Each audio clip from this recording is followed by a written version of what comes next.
अंतःकरण में वास करता है। वो सर्वशक्तिमान व सर्वव्यापक है। बस हमारे पास उसे देखने वाली दिव्य दृष्टि होनी चाहिए। हुजूर, कहते हैं अल्लाह ताला तो एक ही है, फिर भी उसके नाम अनेक क्यों हैं? कोई उसे भगवान कहता है, कोई वाहे गुरु, कोई खुदा, तो कोई ईसा मसीह। आखिर उस परवरदिगार के वास्तव में कितने रूप हैं? और अगर वो एक ही है तो इतनी बड़ी सृष्टि को कैसे चलाता है?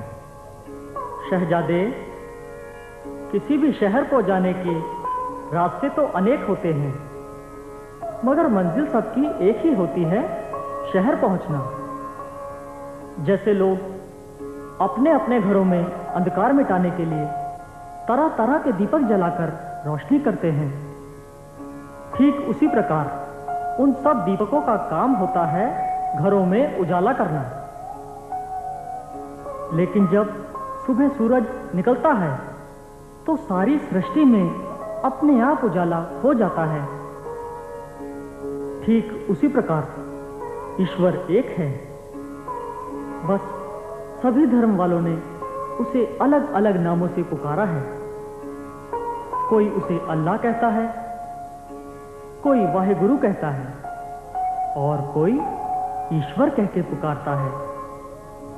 लेकिन वो तो एक ऐसा नूर है, एक ऐसी ज्योत है जिसका कोई रूप नहीं, कोई आकार नहीं। गुरुदेव, इंसान के जीवन का लक्ष्य क्या होता है? और हर इंसान के जीवन में सुख और दुख क्यों आते हैं? संसार के हर प्राणी का लक्ष्य होता है दुख से छुटकारा और परम सुख की प्राप्ति। अर्थात हर इंसान यही चाहता है कि मुझे दुख की अपेक्षा हमेशा परम सुख ही मिले। मगर दुख और सुख तो जीवन के दो पहलू हैं। दुख ना होगा तो सुख का एहसास कैसे होगा? इसी तरह बाबा लाल जी और शहजादा दारा शिकोह के बीच कई गोष्ठियां हुई। ये एक ऐतिहासिक सच्चाई है कि दारा शिकोह ने बाबा लाल जी से प्रेरणा पाकर ही वेदों, शास्त्रों, उपनिषदों का उर्दू और फारसी ज़बान में अनुवाद करवाया। बाबा लाल जी का जहाँ भी श्रद्धा के साथ नाम लिया जाता है, शहजादा दारा शिकोह का जिक्र भी ज़रूर आता है।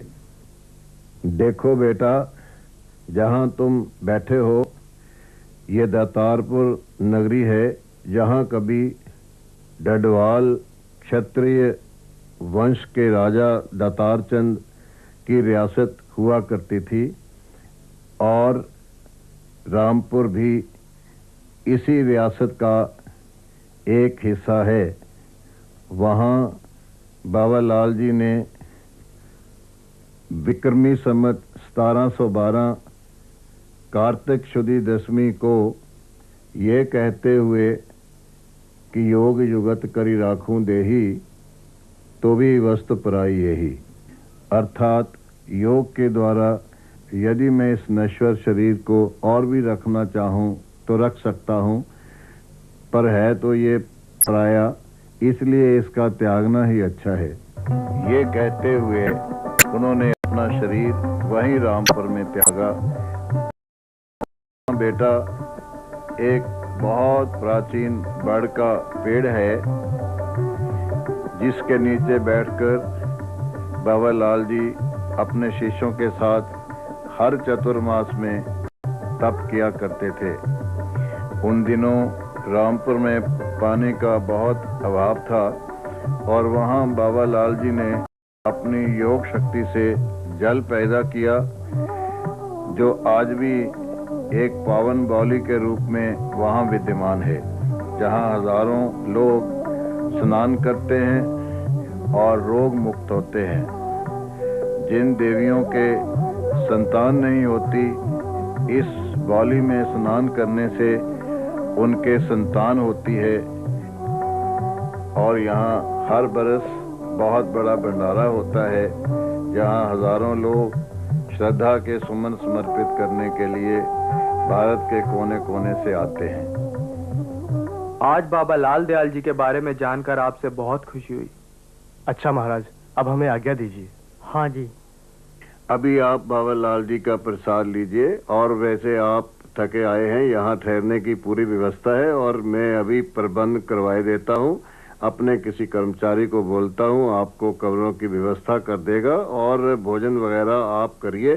जितने अरसा आप यहाँ रहना चाहें रहिए। आप आज कम से कम मत जाइए।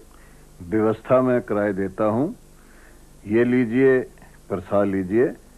आप जैसे धार्मिक प्रवृत्ति के विद्यार्थियों से मिलकर मुझे बहुत खुशी हुई। मेरा आपको हार्दिक आशीर्वाद। प्रणाम महाराज।